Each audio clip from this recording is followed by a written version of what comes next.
Good afternoon, Winnipeg. You're listening to The Diamond Lane on Winnipeg's Classic 107. My name's Ashley Rees, and if you've been listening this week, then you know how incredibly excited I am for Saturday, November 7th. It is the Sopranos of Winnipeg, the grand return of opera to the Centennial Concert Hall. It's a concert put on in conjunction with Manitoba Opera and the Winnipeg Symphony Orchestra, and I get to talk to all the Sopranos this week and next, so that's really exciting for me too. Don't know if you know this, but Sopranos are the most wonderful people. So today with me, I have Lida Szkwarek. Hello, Lida. How are you doing today? I'm doing really good, thanks. Thank you so much for having me. I'm so excited to talk to all of these fantastic voices from Winnipeg. I have heard you sing online because, you know, the 21st century, I can find these things. Also, you sing similar repertoire to what I sing. So I've looked up your videos and I am a fan. So let me get that out of the way right now. But this concert is really, really special for Winnipeg, I think, because it's our first time to see you perform with Manitoba Opera. Can you tell us a little bit about that? Yeah, so this will be my very first time singing on the Centennial Concert stage. So I was set to sing Michaela with Manitoba Opera's production of Carmen, which we started rehearsals right kind of as the pandemic was starting. And unfortunately, you know, the production got canceled, which was, you know, I've been waiting to sing here at home for so long. So, I mean, it was heartbreaking, you know, to not get that chance. And so this will be my debut really in Winnipeg, because I really haven't sung here for years and years and never on the stage. So I'm super excited to sing at home, and yeah, it's going to be great. No, you did go to the University of Manitoba for your undergrad, is that correct? That's right. Yeah. So I went and I completed a Bachelor of Arts there. So I actually started singing later on when I was 20. And so I was already 2 years into my bachelor's degree when I started to even take my first voice lesson. So I, you know, took a voice lesson. I loved it. And I was halfway through my degree and I love completing things. So I decided to complete my degree and keep taking voice lessons. And then I auditioned for school and did my degree in music. I love that story. Also, for people who aren't singers, I think there's a really common thread often when we start singing lessons so young that we have an opportunity to develop all sorts of bad habits and tensions. Sure. So I wonder if that actually put you in a better position to be where you are now. Yeah, I think so. Like, I definitely agree with that. And I'll compare myself kind of to my husband, who is a singer as well. And he had sung from, you know, since he was really young. Like, he sang in choirs and he took voice lessons and went into university. So he's kind of been singing his whole life. And, you know, I don't know if like bad habits for him necessarily. I'm sure that's the case for some people.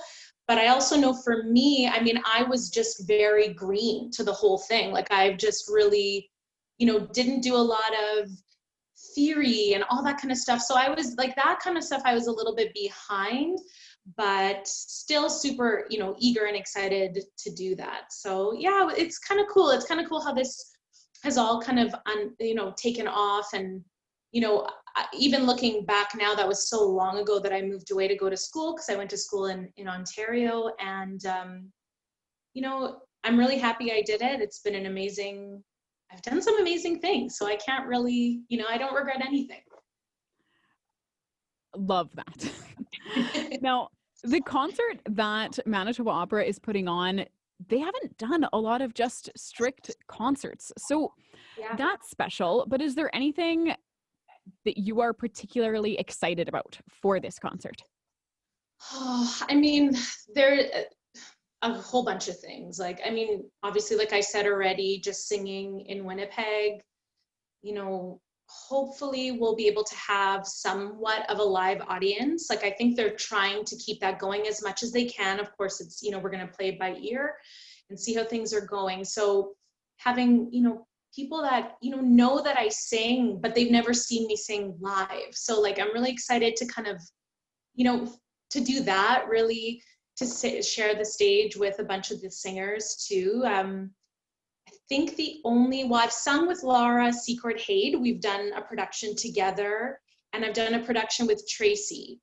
But other than that, I've never done a production or a concert with any of the rest of them. So I'm really excited. Like, it's kind of cool that we're all going to be together. And and also to sing the aria that I'm singing, because it was really a special production that I was in. And so, to do that again and just sing with orchestra, because, it's just such a crazy time right now that I really feel like getting to do that is just such a gift, Absolutely. Let's go to that aria, because I have seen the program for the concert, and what you're doing is so unique.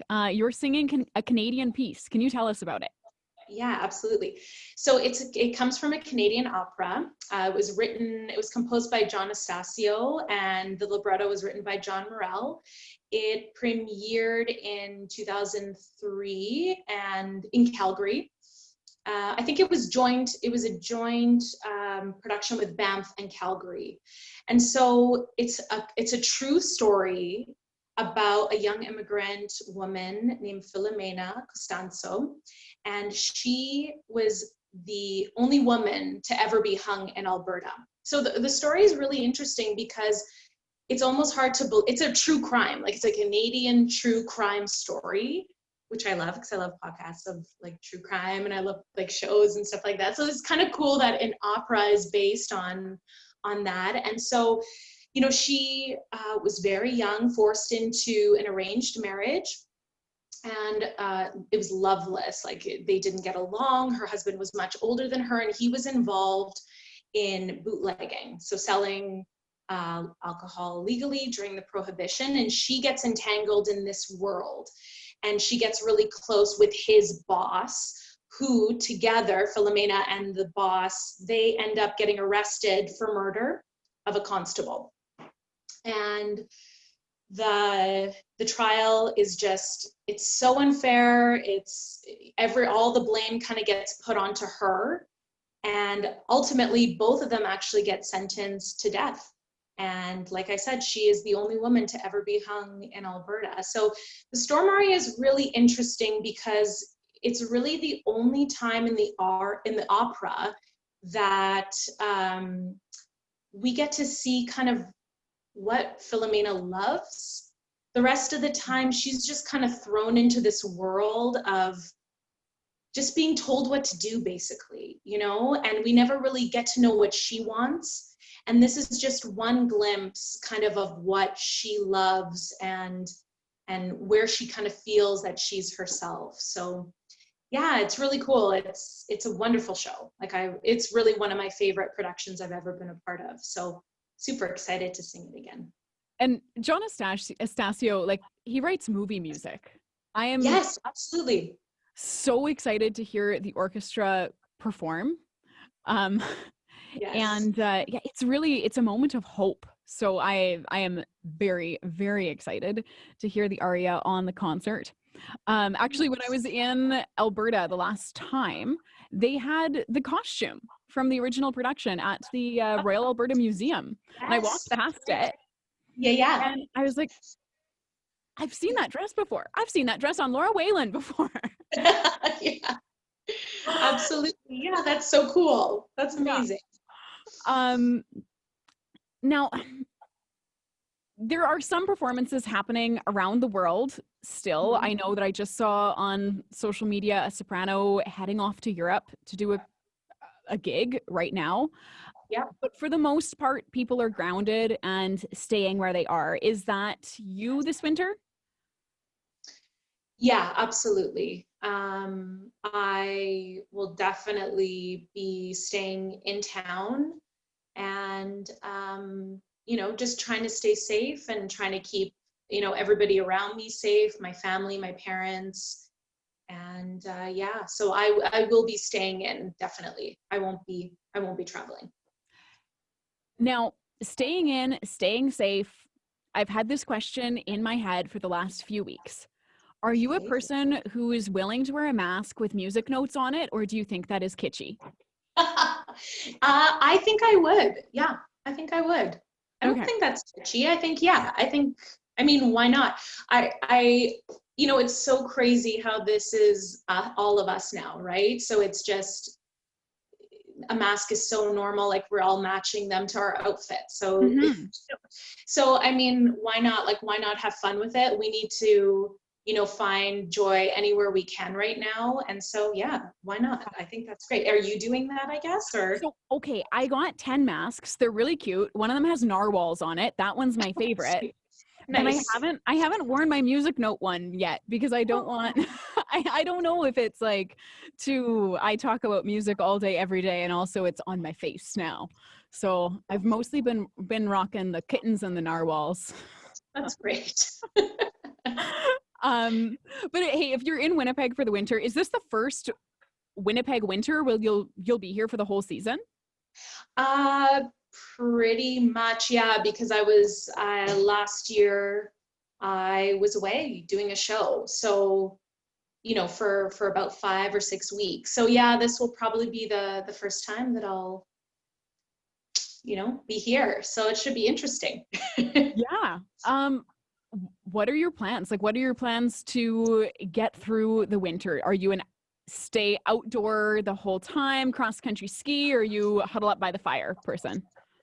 Yeah, I think normally I'm definitely a get out there. Like we hike all through the winter, considering Mhm. minus 50, but pretty much as we can, we like to go out and walk the dog in the woods. And like, that's just something that's so important. And especially right now, because we're inside so much, due to COVID, that it's definitely, that's what I need to do. So no, we try to get out as much as we can, weather dependent for sure. Where's your favorite place to walk the dog in Winnipeg?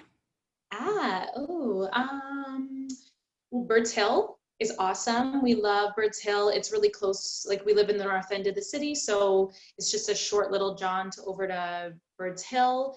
Although, so we have a puppy, and so walking him on the leash is pretty annoying most of the time because he's still learning. So we also go to Little Mountain Park. Riding, yes, Little Mountain Park. I was going to say Riding Mountain, but that's not it. Little Mountain. Little bit different. So you have a puppy. We have our Global Pet Foods Classic Pet of the Month contest every month. Oh, Um, I'm really looking forward to seeing your puppy as an entrant. Uh, okay. Yes. can you tell me more about your puppy, please? Yes. So he is a year and a half old. His name is Bo, and he's a lab boxer mix. So Um, lots of energy.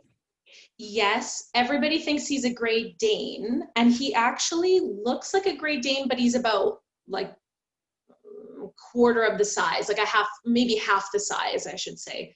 So he's super cute. He's a great dog. We got him from a rescue, but he was a puppy at the time. So he's this very sweet boy. Yeah, I love him. He's a good friend. I've got to say, my dogs Rodolfo and Lucia have gotten me through the pandemic for sure. Just having someone to talk to that's not just my partner at home is helping a lot, and the walking Absolutely. too. Yeah. Yeah, absolutely. Oh, So that's so what? sweet. Rodolfo and pe- Lucia. People like every once in a while do point out that Lucia is Mimi's real name, and like, isn't that weird? But if you saw them, they're more boyfriend girlfriend than brother sister. It's fine. Oh, okay. um, what about your favorite indoor winter activities? Ooh, indoor winter.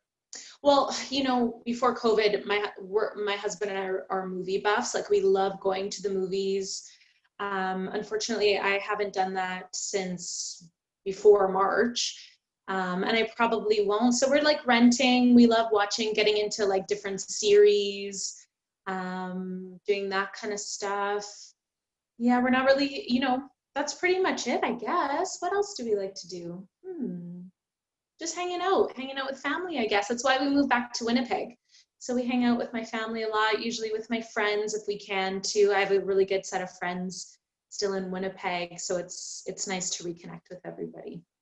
That's excellent. And you mentioned earlier before we started recording that you are practicing at your parents' house. So that must be really, really nice to A, have a space to practice, and B, be able to see and share what you love with the people you love, right? Yeah, it's great. So they have a nice big space with high ceilings, and a piano. So it's a really nice place to just come, and I feel like I can really sing and let go because it's like a comfortable space for me. So that's really nice. And yeah, so I've been coming here to practice and getting ready for the concert. So that's awesome. And I mean, people who are listening who haven't had the opportunity to hear you sing, Lida has a voice that is so beautiful and definitely requires those high ceilings and big spaces. So that's why she's practicing in the big space there. Thank you. But it's been so nice to talk to you, Lida. I am so excited to hear Storm aria on the Sopranos of Winnipeg concert with Manitoba Opera and the Winnipeg Symphony Orchestra. It's November 7th at 7:30 p.m. We've got all the information for tickets at classic107.com. Awesome.